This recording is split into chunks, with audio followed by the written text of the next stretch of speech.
मेरा इंजीनियर साहब से पहला तारुफ 2018 में हुआ था। 2018 में मैंने यूट्यूब पे कोई वीडियो सर्च की थी, तो उनकी एक वीडियो आई थी, शेख अब्दुल कादिर जिलानी की करामात से रिलेटेड एक वीडियो थी। तो फर्स्ट टाइम मैंने वो वीडियो इनकी देखी थी। उस टाइम मुझे नहीं पता था कि ये कौन है, उनका क्या नाम है और ये क्या करते हैं। और प्रॉपरली मैंने इंजीनियर साहब को 2019 में सुनना शुरू किया था। छोटी ईद पर इनकी कोई एक वीडियो आई थी, तो वो शायद मैंने फेसबुक पर देखी थी या यूट्यूब पर। तो उसके बाद से मैंने इनको प्रॉपरली सुनना शुरू किया था। तो इनके जितने भी लेक्चर्स थे, जितने भी लेंथी लेक्चर्स हैं इनके, वो मैंने सारे देखे थे और शॉर्ट वीडियोज़ भी देखी थी। तो 2019 में मैंने इनको बहुत ज़्यादा सुना है, 2019 और 20 में। और आज भी मैं उनके बारे में एक पॉजिटिव राय रखता हूँ, लेकिन कुछ मामलात में मैं उनसे इख्तलाफ करना चाहूँगा। इंजीनियर साहब की अगर आपने पुरानी वीडियोस देखी हों 2019 से पहले वाली, तो उसमें आप एक चीज़ नोट करेंगे कि लहजा तो उस वक़्त भी उनका सख्त है, लेकिन उस वक़्त वो इतना किसी का मजाक नहीं उड़ाते थे जैसे आज करते हैं। किसी की नीयतों पर हमला नहीं करते थे, इस तरह के स्वीपिंग स्टेटमेंट्स नहीं देते थे।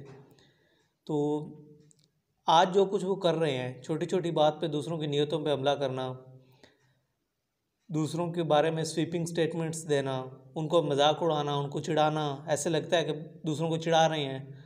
तो ये चीज़ें बहुत हद तक कम थी 2019 से पहले पहले। लेकिन 2020 में जो मुझे इनसे थोड़ी सी एलर्जी सी होना स्टार्ट हो गई थी कि उस वक्त इन्होंने बहुत ज़्यादा 10 मिनट की वीडियो में ये 20 मरतबा ये बात करते थे कि नाम है बाबी, नाम है बाबी, मैं हूँ मुस्लिम इल्म किताबी। तो यार बंदा सुनता हुआ कहता है कि यार ये हर वक्त क्या बात कर रहे होते हैं, कि मैं कोई बेवकूफ़ तो नहीं हूँ, आप दलाइल के साथ अपनी बात करें।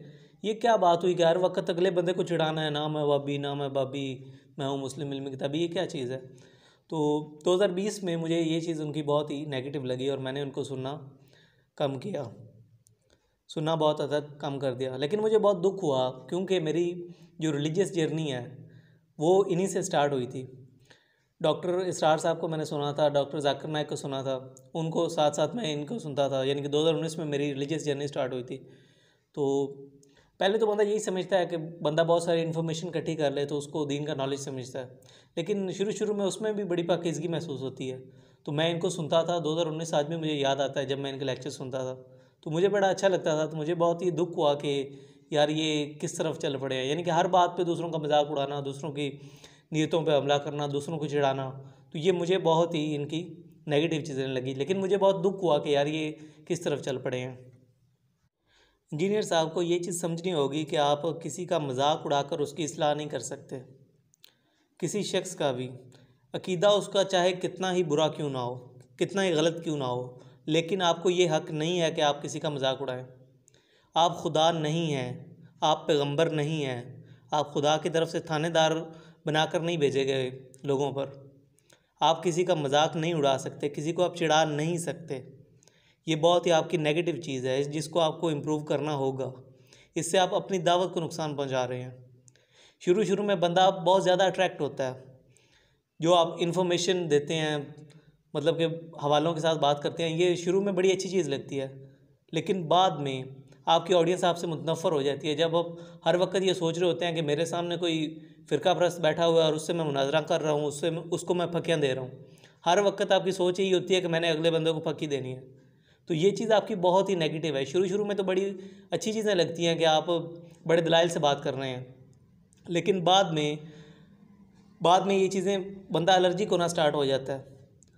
तो इस चीज़ को आपको इम्प्रूव करना होगा। इंजीनियर साहब, क्या आप दूसरों को ये हक़ देंगे कि अगर किसी को आपकी मजहबी फ़िक्र से इख्तलाफ है, क्या आप उसको ये हक़ देंगे कि वो आपकी मुक़द्दस हस्तियों का मजाक उड़ाए, उनके बारे में जो है वो गलत बातें करे। मिसाल के तौर पर अगर कोई एथियस्ट है, तो क्या आप उसको ये इजाज़त देंगे कि जिन बुज़ुर्गों को हम इस्लामिकली अपना बुज़ुर्ग मानते हैं उनका मजाक उड़ाएं, उनके बारे में ये कहें कि बाबे तो शाही कोई नहीं, इस तरह की कोई और बात करें। इस तरह से कोई और मज़हब के लोग वो हमारे बारे में अगर उनको किसी चीज़ से इख्तलाफ हो तो वो ये रवैया अपनाएं कि वो हमारे मुक़द्दस हस्तियों का मजाक उड़ाएं। तो आप यही उनसे कहेंगे ना कि आपको मजाक उड़ाने का हक़ नहीं है, आप इल्मी तौर पर इख्तलाफ रखना चाहते हैं तो रखें। इसी तरह से आप दूसरों के बुज़ुर्गों का मजाक नहीं उड़ा सकते। चाहे उनके नज़रियात गलत ही क्यों ना हो, आप इल्मी तौर पर उनको बताएं कि यार आपकी ये गलती है, इल्मी तौर पर बताकर आप फारिग हो जाएं। और जो बंदा अल्लाह के लिए काम कर रहा होता है उसको क्या ज़रूरत है कि वह दूसरों का मजाक उड़ाए। यानी कि आप दलाइल के साथ बात करें, आपको तो उनसे हमदर्दी होगी कि यार ये मेरा भाई है, इसकी कहीं आखिरत ख़राब ना हो जाए, मैं इसको जो है वो सही बात बताऊं। तो इसमें मजाक उड़ाने वाली चीज़ पैदा कहाँ से हो जाती है। जो बंदा अल्लाह के लिए काम कर रहा है वो किसी का मजाक तो कभी भी नहीं उड़ाएगा, वो तो हमदर्दी के साथ अपना भाई दूसरे को समझते हुए उससे बात करेगा, उसको दीन की दावत देगा। तो ये आपकी बहुत ही नेगेटिव अप्रोच है कि आप दूसरों का मजाक उड़ाते हैं, दूसरों को आप चिढ़ाते हैं। इस चीज़ को आपको इम्प्रूव करना होगा। इंजीनियर साहब का एक और बहुत बड़ा मसला ये है कि वो जिससे भी इख्तलाफ करेंगे वो उसकी नीयत पर हमला ज़रूर करेंगे।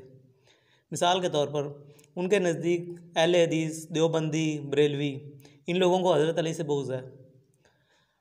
यार आपने किसी का दिल चीर कर देखा हुआ है कि इन लोगों को हज़रत अली से बुग़्ज़ है? आप वो हदीस तो बयान करते रहते हैं ना कि एक साहबी से रसूल सल्लल्लाहु अलैहि वसल्लम ने फरमाया कि क्या तुमने उसका दिल चीर कर देख लिया था कि उसके अंदर क्या है? तो आप क्या दूसरों का दिल चीर कर देख लेते हैं? आप उनको ऊपर फतवेबाजी करते हैं, उनकी नीयतों पे हमले करते हैं। आपने अहले हदीस और देवबंदियों के बारे में भी ये कैसे फ़ैसला किया कि उनको हज़रत अली से बुग़्ज़ है? मैं नहीं जानता, लेकिन आपके नज़दीक बरेलवियों को भी हज़रत अली से बुग़्ज़ है। ये कैसे हो सकता है? यानी कि जो लोग हज़रत अली से दुआ मांगते हों या अली मदद कहते हों, उनको हज़रत अली से बुग़्ज़ भी हो सकता है। ये मुझे इसकी समझ नहीं आ रही कि ये कैसे हो सकता है। प्लीज़ मुझे आप समझा दें कि ये कैसे मुमकिन है कि एक शख्स हज़रत अली से दुआ मांग रहा है, एट द सेम टाइम उसको हज़रत अली से बुग़्ज़ भी हो सकता है। हालांकि मैं इस चीज़ को गलत समझता हूँ, मैं या अली मदद कहने को गलत समझता हूँ, लेकिन बरेलवी तो या अली मदद कहते हैं, उनका एक अकीदा है। तो इसके साथ साथ उनको हज़रत अली से बुग़्ज़ कैसे हो सकता है? तो यार आप इतने तंग नज़र क्यों हैं? आप लोगों को रूम दें, थोड़ी सी लोगों को स्पेस दें यार। आप क्यों उनकी नियतों पर हमले करते हैं कि इनको हज़रत अली से बुग़्ज़ है, इनको फ़लाँ से बुग़्ज़ है? फतवाबाजी तो आप दूसरों पर कर रहे हैं। तो इस चीज़ को भी आपको इम्प्रूव करना होगा कि यार थोड़ा सा रूम दें, दूसरे भी, उनकी भी नीयत साफ़ है, सिर्फ आपकी नीयत साफ़ नहीं है, दूसरे भी अल्लाह की रज़ा ही चाहते हैं।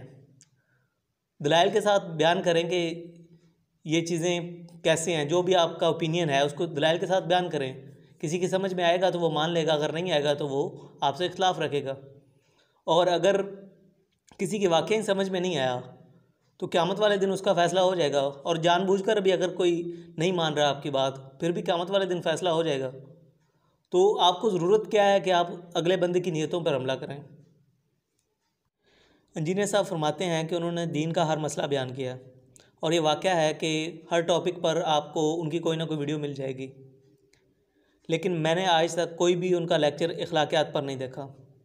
मैंने कोई एक लेक्चर ऐसा नहीं देखा जिसमें वो ये बात कर रहे हों कि बात करने के कोई आदाब भी होने चाहिए या नहीं होने चाहिए, दूसरों की नीयतों पर हमला करना चाहिए या नहीं करना चाहिए।